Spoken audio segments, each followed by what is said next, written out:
से 16 किलोमीटर उत्तर पश्चिम में था। सुबह लगभग 11:50 बजे IST यह भूकंप आया, जिसके कुछ ही मिनटों बाद 6.4 तीव्रता का एक और झटका महसूस किया गया। इसका प्रभाव पड़ोसी थाईलैंड में भी देखा गया। म्यांमार में मौत का आंकड़ा 144 तक पहुंचा।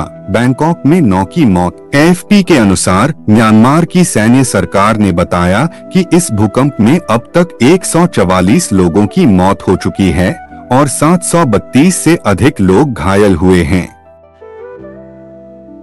वहीं थाईलैंड की राजधानी बैंकॉक में एक निर्माणाधीन इमारत के ढह जाने से कम 81 लोग मलबे में दबे होने की आशंका है। सरकार ने इसे देखते हुए आपातकाल घोषित कर दिया है। बैंकॉक में यातायात व्यवस्था चरमराई। बैंकॉक में परिवहन व्यवस्था पूरी तरह ठप हो गई है। स्काई ट्रेन और मेट्रो सेवाएं बंद कर दी गई हैं। केवल बसें चल रही हैं। सड़कें भीषण जाम से प्रभावित हैं, जिससे लोग अपने कार्यालयों में फंसे हुए हैं। ट्रेन स्टेशनों पर भारी भीड़ जमा है। यात्री सेवाओं के बहाल होने का इंतजार कर रहे हैं। एक निवासी ने मीडिया से कहा, मैंने अपनी आंखों के सामने एक 5 मंजिला इमारत को गिरते हुए देखा। सभी लोग घरों से बाहर भाग रहे थे। कोई भी वापस जाने की हिम्मत नहीं कर रहा। बैंकॉक में मलबे से अब तक 30 शव बरामद। रॉयटर्स के अनुसार बैंकॉक में गिरी इमारत के मलबे से अब तक 30 शव बरामद किए गए हैं। पहले रिपोर्ट में 8 लोगों की मौत की पुष्टि हुई थी, लेकिन अब 80 से अधिक लोगों के लापता होने की खबर है। एक स्थानीय व्यक्ति ने बताया, हम मलबे के अंदर से मदद की पुकारें सुन सकते हैं, लेकिन बचाव उपकरणों की कमी के कारण हम उन्हें निकाल पाने में असमर्थ हैं। पर हम रुकेंगे नहीं। अमेरिकी राष्ट्रपति डोनाल्ड ट्रंप ने मदद का आश्वासन दिया। शुक्रवार को अमेरिकी राष्ट्रपति डोनाल्ड ट्रंप ने कहा कि उनकी सरकार म्यांमार प्रशासन के संपर्क में है और अमेरिका उनकी सहायता करेगा।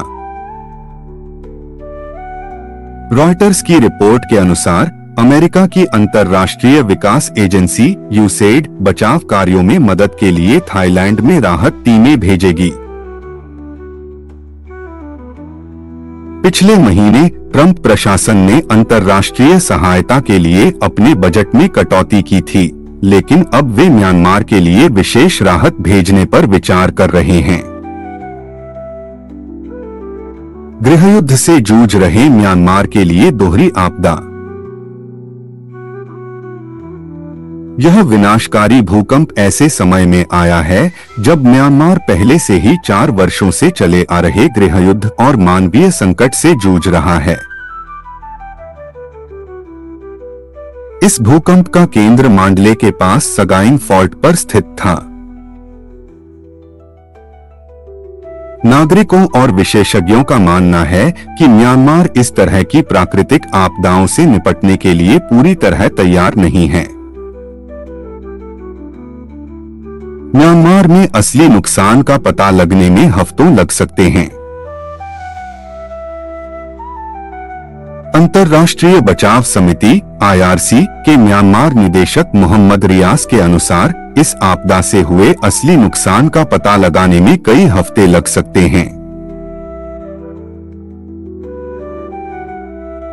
उन्होंने बताया कि संचार और बुनियादी ढांचे को हुए नुकसान के कारण राहत और बचाव कार्य बाधित हो रहे हैं।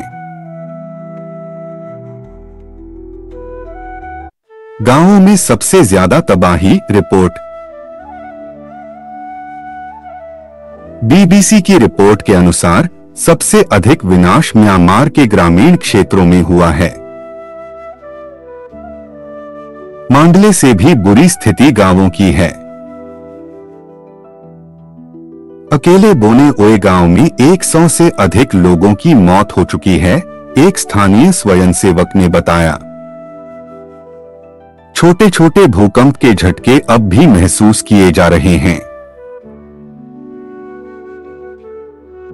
सभी लोग खुले मैदानों में हैं, सड़कों पर डेरा डाले हुए हैं क्योंकि वे आफ्टर शॉक्स से डर रहे हैं, उन्होंने कहा।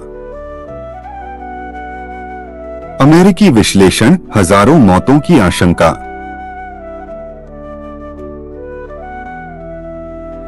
एक अमेरिकी एजेंसी के अनुमान के अनुसार इस भूकंप से म्यांमार और थाईलैंड में हजारों लोगों की मौत हो सकती है और आर्थिक क्षति भी भारी होगी।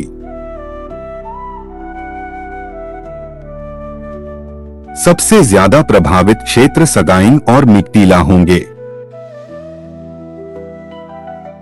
इस क्षेत्र में ज्यादातर संरचनाएं भूकंप के झटकों के प्रति संवेदनशील हैं, हालांकि कुछ मजबूत इमारतें भी मौजूद हैं। अमेरिकी भूवैज्ञानिक सर्वेक्षण USGS ने अपनी रिपोर्ट में कहा, भारतीय व्यापार पर असर।